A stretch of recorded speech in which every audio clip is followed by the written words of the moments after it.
नमस्कार, success wise में आपका स्वागत है। आज हम एक ऐसे व्यक्ति के साथ हैं जिनका नाम विनोद शुक्ला है और विनोद शुक्ला जी ने कश्मीर की केसर की सुगंध को गोरखपुर के वादियों में घोलने का कार्य किया है। आज ये गोरखपुर में अपने घर में ही कश्मीर के केसर की खेती कर रहे हैं और युवाओं को प्रेरणा दे रहे हैं। आइए हम बात करते हैं शुक्ला जी से और ये जानते हैं कि आखिर ये प्रेरणा कैसे मिली कि गोरखपुर में ये केसर की खेती करें। गोरखपुर में केसर की खेती करने का आइडिया जो है मुझे मेरी सुपुत्री नेहा शुक्ला ने दिया। वो एक दिन फ़ोन की, कही पापा ज़रा मैं कुछ वीडियो भेजी हूँ, इसको देख लीजिए। और केसर की खेती है जिसमें जो है आपको लाभ हो सकता है। आप बहुत मेहनत करते हैं लेकिन आपका लाभ वाला कोई चीज़ नहीं है, इसको करिए, हो सकता है कि आगे प्रगति हो। तो मुझे उसने बताया, मैं उसके बाद देखा उसका वीडियो देख चुकी वो एमटेक भी की है बायोटेक्नोलॉजी से और कई कंपनियों में काम भी की है, इस लाइन से जुड़ी हुई थी। उसने मुझे बताया तो मैं जो है केसर की खेती, पहले तो मैं गया ट्रेनिंग लिया सेब्रवाल जी से, हिमाचल प्रदेश में। सोलन एक जगह है, छोटी सी जगह है, बहुत प्यारी जगह है। वहाँ से हमने जो है उनसे ट्रेनिंग लिया। ट्रेनिंग लेने के बाद मैं फिर घर आया। मैं कहा बच्ची से कि बेटा बहुत मेहनत का काम है, उसमें मिट्टी भी लाना पड़ेगा और भी चीज़ लाना पड़ेगा, कई चीज़ जो छोटे छोटे बीज आएंगे उनको लगाने के लिए। बाकी ये खेती एरोफोनिक तरीके से होती है, इसमें जो न खाद की ज़रूरत है, न मिट्टी की ज़रूरत है, न पानी की ज़रूरत है। इसमें जो है कुछ इंस्ट्रूमेंट है जो अभी आपको हम दिखाएंगे और वही इंस्ट्रूमेंट के साथ जो है ये ट्रे में, वुडन की ट्रे है और उसी में ये जो है पौधा उगता है। तो मैं उससे कहने के लिए, हमारा प्रेरणा स्रोत जो है हमारी बच्ची है, उसने मुझे आइडिया दिया, मैं शुरू किया। अच्छा शुक्ला जी, ये इसके जो बीज हैं ये यहाँ तो नहीं मिले होंगे, कहाँ से लाया आपने इसको? ये बीज मैं जम्मू कश्मीर के पंपोर शहर से लाया। मैं गया था पंपोर भी अमरनाथ यात्रा के लिए, तो पंपोर पूरा पहले घूमा। पंपोर में देखा कि वो 15 किलोमीटर की दूरी में वो जगह है, श्रीनगर के पास ही है। मैं पंपोर गया और पंपोर घूम करके देखा। उसके बाद बीज मैं 25 किलो पहली बार गया अपनी बच्ची के साथ, तो वो बीज मैं जो है 80 किलो खरीद करके वंदे भारत से, कश्मीर से ले करके गोरखपुर पर आया। आने में मुझे बड़ी दिक्कत हुई, कुछ परेशानियां हुई। तो मैं नौइको से भी कहना चाहता हूं कि आप लोगों को मैं ये सजेशन देता हूं कि कैसे करना है, क्या करना है। और सामने दिख रहा है, ये भी नहीं है कि कहीं कुछ है, फूल भी दिख रहा है, केसर भी दिख रहा है, बीज भी दिख रहा है। और बीज मैं लाया हूँ और इसका आगे का काम चल रहा है, फूल निकल गया इसमें। तो ये शुक्ला जी, आपको कितनी लागत आई इसको शुरू करने में, व्यवसाय? हमको इसमें लागत आई, कुछ तो मैंने जुगाड़ से किया, लकड़ी उकड़ी ठोकवा करके, और इसमें लागत 5 लाख रुपए की आई है। 5 लाख रुपए मैंने खर्च किया है। बीज जो 1200 में मिलता है, वो सरकार की तरफ से कोई व्यवस्था नहीं, वो बीज हमको बहुत महंगा मिला। बीज हमको जो है 2200 रुपये, 2000 रुपये किलो मिला। और मैं बीज लाया, 80 किलो बीज लाया हूँ, जिसको यहाँ पर लगाया हूँ कश्मीर से ला करके। रास्ते में बीज लाने के लिए बहुत सावधानियाँ बरतनी पड़ती है, वो सावधानियाँ मैं बरतते हुए यहाँ पर ला करके लगाया हूँ। ये बीज के अलावा और क्या क्या करना पड़ता है इस व्यवसाय के लिए, ताकि ये बीज यहाँ सरवाइव कर जाए और फूल निकल जाए इसमें? आप देख रहे हैं ये कोई खेती नहीं है, ये एक छोटा सा कमरा है, इसमें मैंने लैब बनाया है। और इस लैब में जो है एक खेती होती है जो नई है, हो सकता है आप लोग इसको ना जानते हो। ये एरोफोनिक तरीके से खेती होती है। एरोफोनिक माने होता है हवा के द्वारा खेती। ये हवा के द्वारा खेती हो रही है, जिसमें जो है चिलर लगा हुआ है, चिलर चल रहा है और कश्मीर का वातावरण देना पड़ता है। और मौके मौके पे मैं इन पुष्पों को जो है कई मंत्र सुनाता हूँ। और यहाँ पर स्पीकर भी लगा हुआ था, लेकिन जब पुष्प आ गया तो मैंने स्पीकर हटा दिया। इसमें जो है गायत्री मंत्र और भी मंत्र जो हम लोगों के मन को बदल देता है, वो इस पुष्पों को भी बदल देता है। ये पुष्प भी लगता है जैसे हमसे बात कर रहे हैं। और जब आप किसी के साथ दिल से लगाव करेंगे, क्योंकि ये मेरे दिल का है, मेरे लिए 5 लाख बहुत मुश्किल था। मैं एक एक पैसा इकट्ठा किया और 2 लाख मेरा जो है कश्मीर में नुकसान भी हो चुका है, लेकिन मैं हिम्मत नहीं हारा। उसके बाद ही मैं 5 लाख लगा करके ये कार्य कर रहा हूँ, क्योंकि मैं सोचा नामुमकिन को मुमकिन बना दूं और इस कार्य को इस तरह करूं और भारत माता के लिए कुछ सहयोग कर सकूं इस प्रदेश के लिए, इस ज़िले के लिए, कुछ लोगों को नया मार्ग दिखाऊं। लोग कहते थे कि ये पुष्प जो है केसर की खेती मैं जब लेकर के चला तो बहुत से लोग मेरा उपहास उड़ाए। कुछ मेरे रिश्तेदार भी थे, कहे केसर की खेती गोरखपुर में नहीं होगी और आप कहाँ फंस रहे हैं। हमने कहा ठीक है, एक बार हम प्रयास करेंगे, अगर प्रयास हो गया तो कई जनहित में कई लोगों को मैं इसकी ट्रेनिंग दूंगा और लोगों को फ़ायदा कराऊंगा। और उत्तर प्रदेश में, भारत में, पूरे भारत में कश्मीर से जितना केसर आता है 33% केवल भारतवर्ष में होता है, बाकी ईरान और भी कई जगह से ये केसर आता है। और वो केसर कश्मीर के केसर से बढ़िया कुछ नहीं होता। और इसका फूल और केसर इतना बढ़िया होता है कि कैंसर, अगर किसी को कैंसर हो गया है, अगर 1 महीना वो खा ले तो ठीक हो जाएगा। किसी को प्रेगनेंसी होनी है महिला को, अगर उस महिला को 2 महीने 3 महीने तक अगर केसर घोल करके दूध में दिया जाए तो बच्चे का कलर और बच्चे में प्रोग्रेस बहुत अच्छी होगी। अच्छा शुक्ला जी, कितने दिन की प्रक्रिया है कि जब बीज लगाया जाए और फूल कितने दिन में आ जाते हैं इसके?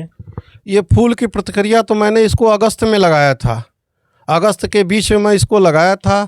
और आज आप देख रहे हैं कि लगभग 20 दिन से इसमें फूल खिलना शुरू हो गया। अभी तो फूल इसमें कम है, इससे पहले कुछ फूल मैंने निकाला है, कम से कम जो है 1000 फूल मैं निकाल करके रख चुका हूँ, उसमें सुखा करके केसर भी बना लिया हूँ। और अगर किसी को भी देखना है तो आकर के देख सकता है। तो ये एक बार बीज लगाने पे कितने दिन ये रहते हैं और कितनी बार फसल निकाली जा सकती है इसकी? इसमें फूल एक ही बार निकाली जा सकती है, लेकिन सबसे बड़ा फ़ायदा ये है कि ये जो बीज है, देखिए आप देख रहे हैं इसमें 4 निकल रहा है। ये आने वाले समय में ये 4, एक बीज जो है 4 बीज को बनाएगा। और इस बीज से हो सकता है कि अगले साल, प्राकृतिक का नियम है कि अगले साल हमारा ये जो है 80 किलो लगाया हूँ और ये 160 किलो हो। अभी 2 साल हमको कोई फ़ायदा नहीं होगा, लेकिन 2 साल बाद हमें प्रॉफिट होगा, क्योंकि इसमें बहुत पैसा लगा। और 2 साल के बाद हमारी सारी पूंजी खाली हो जाएगी और बीज जो है इसका चौगुना हो जाएगा, जो मुझे लाभ मिलेगा। और केसर का जो फूल निकल रहा है उसको भी मैं लोगों तक पहुंचा रहा हूँ। अभी गणेश होटल से मुझे ऑर्डर मिला हुआ है, क्योंकि वो केसर की खीर और केसर का सारा सामान, मिठाई उठाई बनाते हैं उनको। हाँ, मिष्ठान की दुकान है, उनको शुद्ध केसर चाहिए। वो सुने आप लोगों के माध्यम से, तो उन्होंने मुझसे जो है कहा कि आप केसर जितना आपका तैयार होता है मुझे दे दीजिए। तो इस बार अनुमान है कि 250 ग्राम तैयार होगा 80 किलो में। अच्छा, इसका मतलब ये बीज एक ही बार लानी है, उसके बाद इसी से बीज से ही बीज तैयार हो जाएगा? हाँ, इसी बीज से ही बीज तैयार होगा। और ये एक बीज जो है 2 साल बाद से हमको 4 बीज देगा। अभी अगले साल ये प्रोग्रेस करेगा, उसके बाद बीज इसका बढ़ता जाएगा। 1 से 4 होगा, 4 से फिर जो है जब वो 4 हम लगाएंगे तो हमारा 8 बीज तैयार होगा, 12 बीज तैयार होगा। इसी तरह होता है। और ईश्वर की कृपा है, माता वैष्णो देवी की कृपा है कि एक में हमारा 3-3, 4-4 निकल रहा। और 2 बार देखिए आप, फूल हम तोड़ चुके हैं, फिर भी इसमें फूल आया है और फूल निकल रहा है। ये सब ईश्वर की कृपा है और भारत माता का आशीर्वाद है। ये इसका बाजार कैसे शुक्ला जी आपने खोजा कि इसको कैसे बेचा जाए? इसका बाजार जो असली चीज़ खाता है, इसमें देखिए न किसी केमिकल का प्रयोग हुआ है, न किसी खाद का प्रयोग हुआ है, न कोई मिट्टी का प्रयोग हुआ है। और मैं ये जानता हूँ कि लैब में ये जो उत्पन्न हो रहा है ये पुष्प, इसमें किसी तरह का कोई बीमारी नहीं है। क्योंकि ये जो है कश्मीर में भी आप पंपोर में देखेंगे तो इस समय बड़ा निर्माण कार्य हो रहा है, कहीं सड़क बन रही है, धूल उड़ रहा है और तरह तरह का पोल्यूशन है। लेकिन इस लैब में कोई पोल्यूशन नहीं, आप देख सकते हैं, लाइट के अलावा और ये मशीन के अलावा कोई और चीज़ नहीं, और किसी केमिकल का कोई प्रयोग नहीं किया गया है। इस बीज को बचाने के लिए क्या आपने लगाया है? ये कितना खर्चा है इसमें?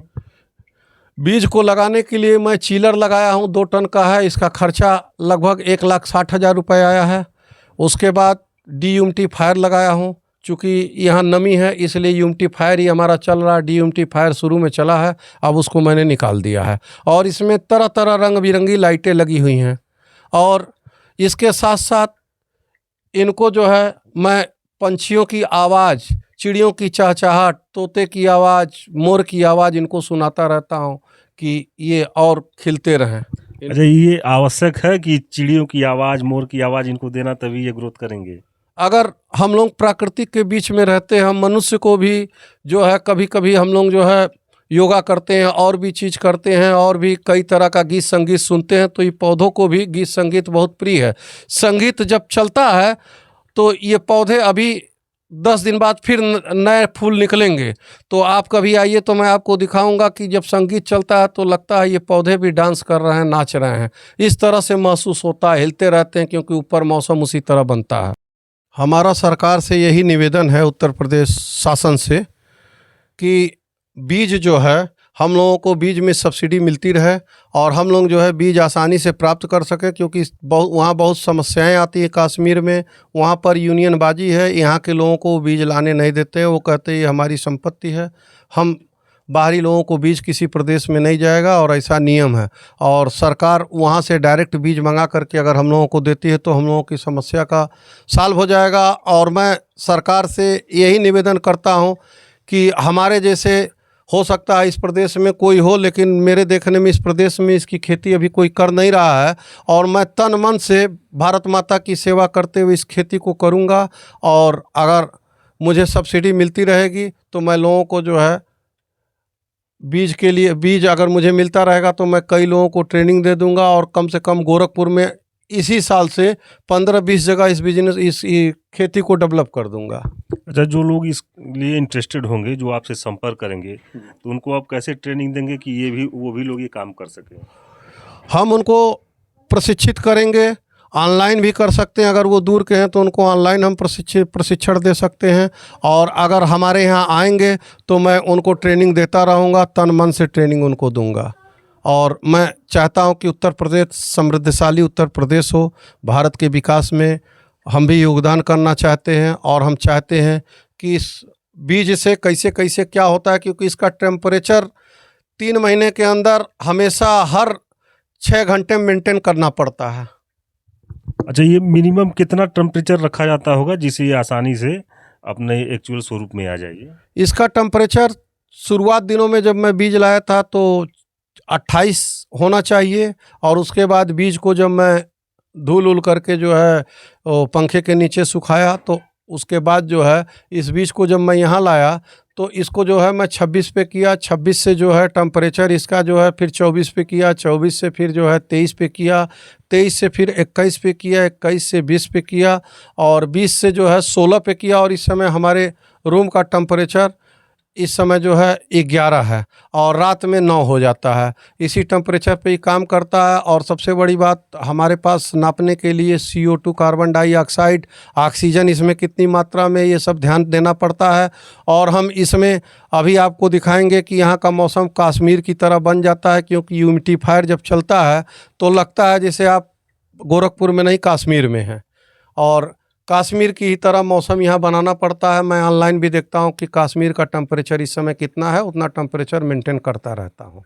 अच्छा, इसमें कुल मिला के कश्मीर के टेम्परेचर के हिसाब से इसका भी टेम्परेचर आपको मेंटेन करना पड़ता है ताकि ये बीज सुरक्षित रहे। हाँ, अगर इसका टेम्परेचर हम सुरक्षित नहीं करेंगे, अगर लगता है यहाँ बर्फ़बारी हुई है कश्मीर में, तो हमको यहाँ भी उस तरह से करना पड़ता है कि बर्फ़ जमे। और आप हमारे उस मशीन में देख सकते हैं कि बर्फ़ अभी जमा हुआ है, और ह्यूमिडिफायर से उतनी यूनिटी हम लोग देते हैं। इस समय जो है हम इसको जो है 98 यूमिटी दिए हुए हैं, और अगर यूमिटी हमको घटानी रहती है तो यूमिडिफायर का भी जो है डी-ह्यूमिडिफायर आता है, उसका भी मैं जो है प्रयोग करता हूँ।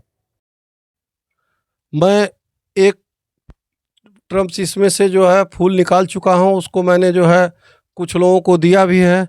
अगर किसी भाई को ट्रेनिंग की ज़रूरत है या केसर की ज़रूरत है तो वो हमसे संपर्क कर सकता है। मैं उसे केसर का बीज, केसर और क्या नाम है इसका फूल भी दे सकता हूँ। और मेरा मोबाइल नंबर आप नोट कर लें, 84 230 355 39 है। मेरा आवास आज़ाद नगर, नहर रोड, रुस्तमपुर, गोरखपुर है। विनोद शुक्ला जी ऐसे युवाओं के लिए प्रेरणा हैं जो बेरोजगारी का रोना रोते हैं। और आप देख सकते हैं कि ये केसर की खेती ने कितनी अच्छे तरीके से सजा के रखी है, और इससे फसल भी निकाल रहे हैं